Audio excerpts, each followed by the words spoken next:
Hello बच्चों, कैसे हैं आप सभी लोग। स्वागत है आपका हमारे चैनल एडू गुरु में। और आज हम लोग सरफेस एरिया और वॉल्यूम से जुड़े हुए फिर से जो कुछ इम्पॉर्टेंट सवाल रह गए हैं उनको फिर से आज लगाएंगे। तो चलिए बिना टाइम वेस्ट किए हम लोग शुरू करते हैं। देखिए, फिफ्थ नंबर देखिए, पीछे हमने आपको 4 क्वेश्चन इसके लगवा दिए थे।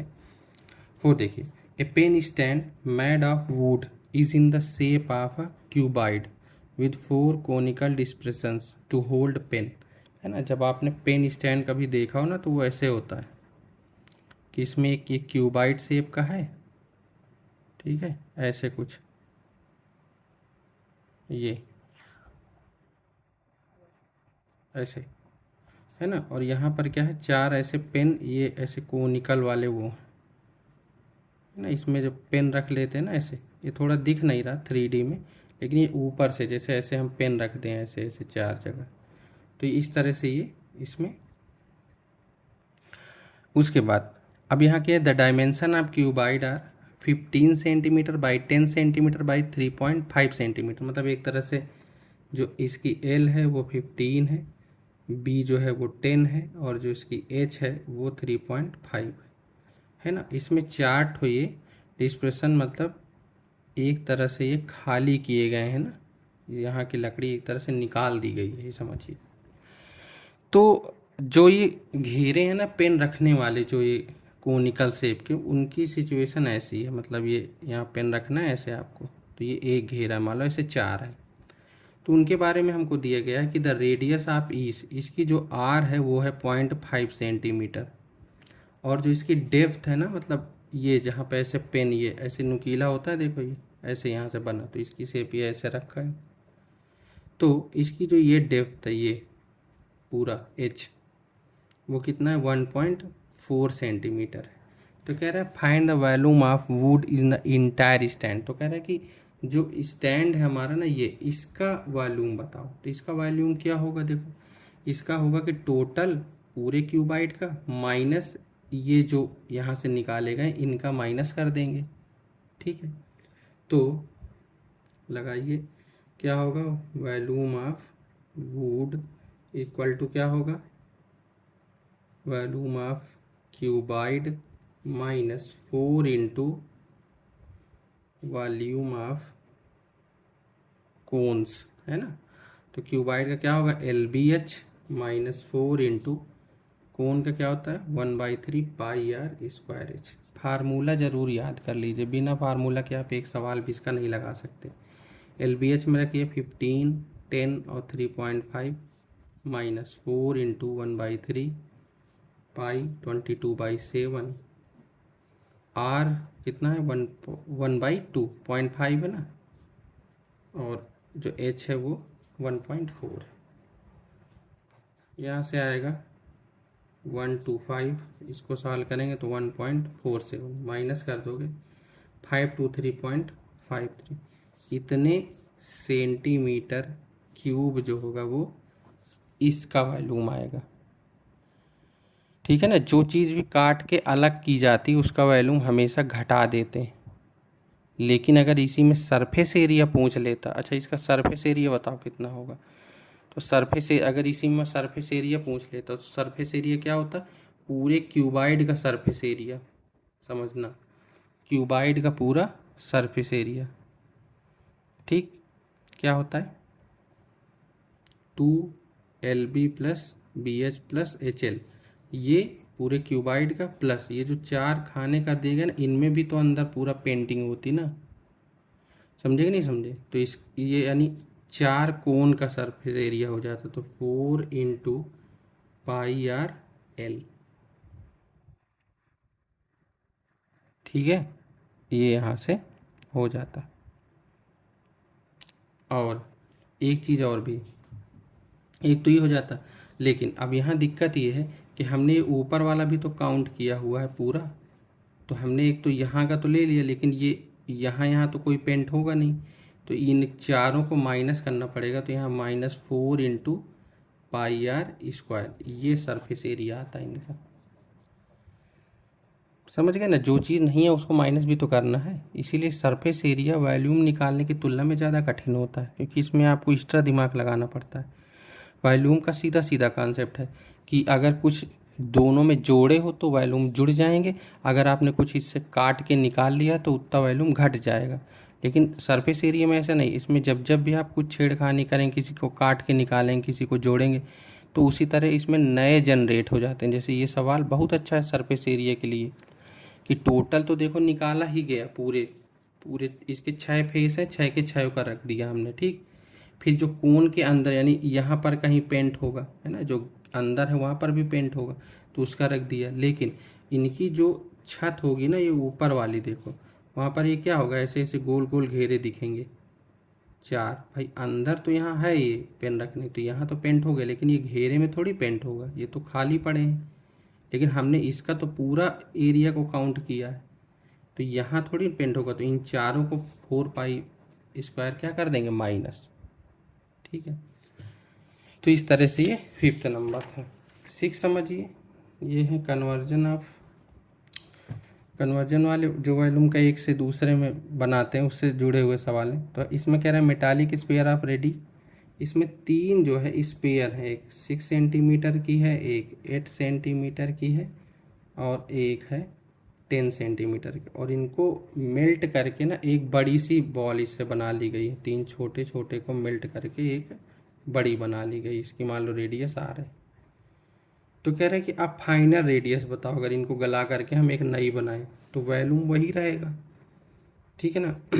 तो यहाँ से क्या कर देंगे, इसका लगा देंगे 4/3 पाई R क्यूब, 4/3 पहली गेंद का, पाई R1 क्यूब, 4/3 पाई R2 क्यूब, 4/3 पाई R3 क्यूब। ठीक है, 4/3 पाई कामन लेके हटा देंगे तो R क्यूब बराबर सिर्फ यही आएगा, 6 का क्यूब, 8 का क्यूब, 10 का क्यूब। इसका होता है 216, इसका होता है 512, इसका होता है 1000। सब ऐड करोगे तो 1728 आएगा R क्यूब, और एक इसका क्यूब होता है भाई 12 का। तो तीनों को गला के अगर बनाएंगे तो जो नई रेडियस बनेगी वो कितने की बन जाएगी, 12 सेंटीमीटर की। तो ये एक छोटा सवाल था लेकिन इम्पॉर्टेंट है, इस तरह के पूछे जाते हैं। 7 समझिए, ये भी उसी से जुड़ा, मतलब उसी कॉन्सेप्ट से है। इसमें कह रहा है कि एक 20 मीटर डीप वेल कुआं है। कुआं कैसे होता है भाई, सिलेंडर टाइप का होता है, 20 मीटर डीप है। तो इसकी जो एच हो गई वो कितना हो गई, यहाँ से 20 मीटर हो गई। उसका जो डायमीटर है वो कितना है, 7। तो जो आर होगी वो क्या होगी, 7/2 मीटर। ठीक, कह रहा है dug and earth from digging in evenly spread out to form a platform. तो कह रहा है कि ये कुआं खोदा जाता है, उसकी जितनी मिट्टी निकलती है ना, उससे एक प्लेटफॉर्म बना दिया जाता है ना, ऐसे। मतलब ये मिट्टी को जैसे बना के ना चौकोर चौकोर ऊपर से रखा गया है। तो जो प्लेटफॉर्म है वो 22 मीटर भाई लंबा है, और 14 मीटर जो है वो चौड़ा बनाया गया है। तो कह रहा है इसकी हाइट बताओ, एच हमसे पूछा गया है। मतलब ये कि इस तरह से कुछ बना हुआ है, जैसे यहाँ से मिट्टी रखते जाए है ना, तो एक परत ऐसे ऊंची हो जाए, तो वो हाइट हमको चाहिए। तो वो लंबाई हमारे पास है, चौड़ाई हमारे पास है, ऊंचाई नहीं है, ठीक है ना। तो इसका जितना भी वॉल्यूम होगा वो इसके वॉल्यूम के क्या हो जाएगा, इक्वल हो जाएगा, क्योंकि मिट्टी तो वही निकली है। तो यही कॉन्सेप्ट लगाएंगे हम, volume of soil from well, कुएं से निकली हुई जितनी मिट्टी का वॉल्यूम है वही मिट्टी वॉल्यूम ऑफ सॉइल, है ना, used to make platform. Platform बनाने में जितनी यूज हुई है, दोनों मिट्टी एक ही वॉल्यूम की तो है। तो इस वेल वाली क्या होगी, पाई R स्क्वायर एच, वो क्या होगा, LBH। तो यहाँ से रख दो पाई 7/2 का होल स्क्वायर, एच है 20, एल इतना है 14, और एच हमको निकालना है। तो एच जब आप निकालोगे तो क्या होगा, यहाँ 22/7, 7/2, 7/2 इंटू 20, और ये अपान में चला जाएगा तो 22 भी नीचे आएगा, 14 भी नीचे आएगा। तो 7 से 7 कट जाएगा, यहाँ से 2 2 4 है तो ये 5 टाइम जाएगा, ये से ये कट जाएगा, 7 से 2 चला जाएगा, तो एच जो आएगा वो 5/2 आएगा, यानी 2.5 मीटर ऊंचा होगा।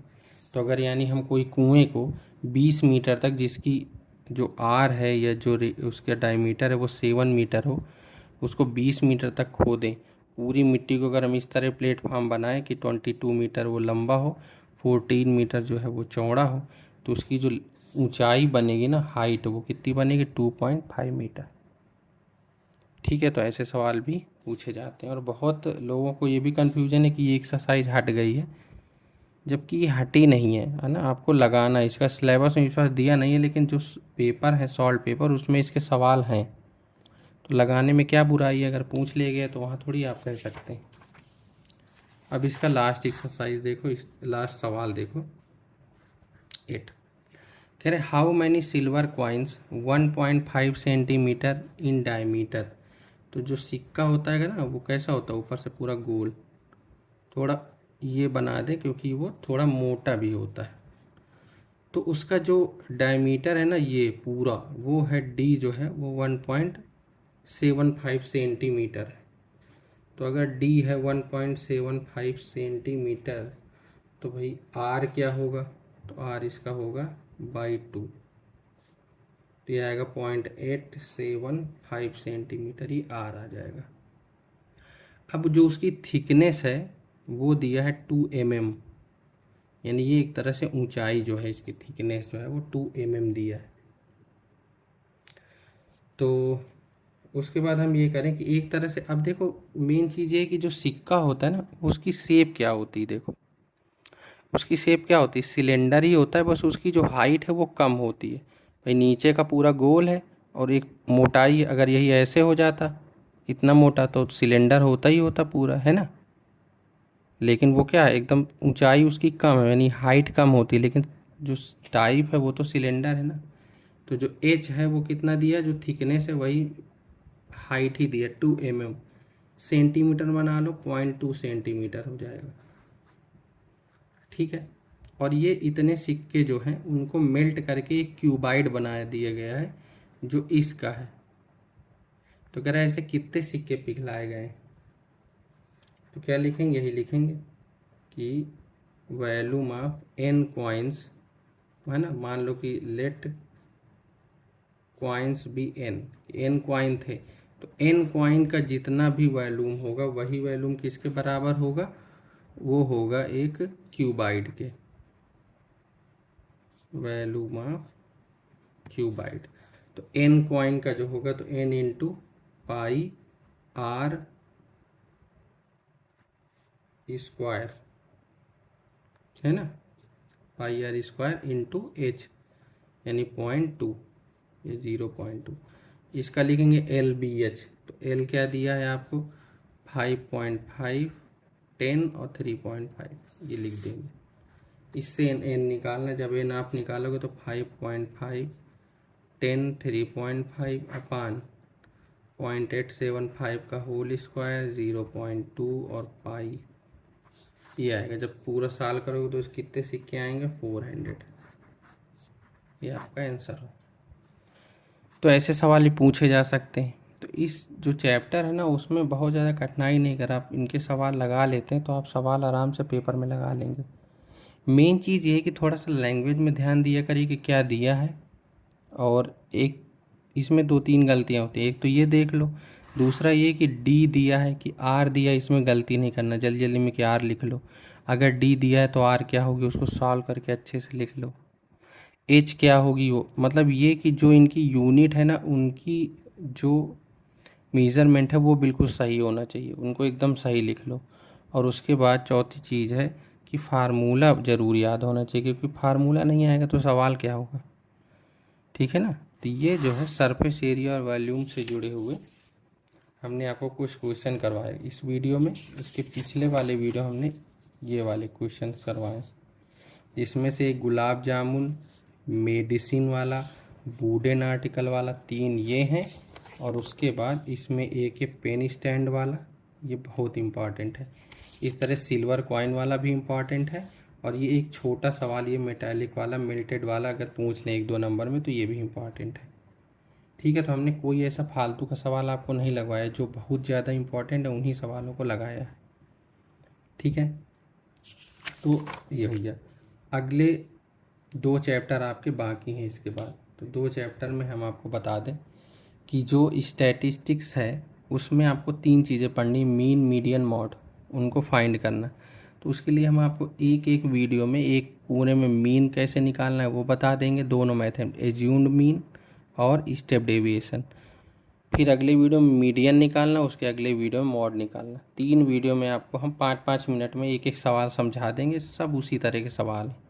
बस अगर आपको मीडियन निकालना आता है तो कोई भी है आप निकाल लोगे, मॉड निकालना आता है तो इन 3 में से एक सवाल आना ही आना, चाहे मीन निकालने को आ जाए, चाहे मॉड, चाहे मीडियन। फार्मूले हैं मीडियन और मॉड का, वो थोड़ा याद करना पड़ेगा, तो वो आपको बता देंगे। उसके बाद प्रोबेबिलिटी बचती, उसके जो भी इम्पॉर्टेंट क्वेश्चन होंगे वो हम आपको बता देंगे। तो अब ज़्यादा कुछ बचा नहीं है, पढ़ते रहिए, जुड़े रहिए, और जो भी क्वेश्चन बताएं उनको ज़रूर आप एक बार ध्यान दीजिए, क्योंकि जितना भी पढ़ रहे हैं उसमें पेपर में कोई ना कोई क्वेश्चन तो आना ही है। जितने हमने लगवाए सभी इम्पॉर्टेंट लगवाए हैं, इसलिए उनको नज़रअंदाज नहीं करना है, पढ़ना है। ठीक है, तो अगले वीडियो में हम लोग नेक्स्ट चैप्टर के साथ मिलते हैं। तब तक के लिए धन्यवाद। पढ़ते रहिए, मेहनत करते रहिए।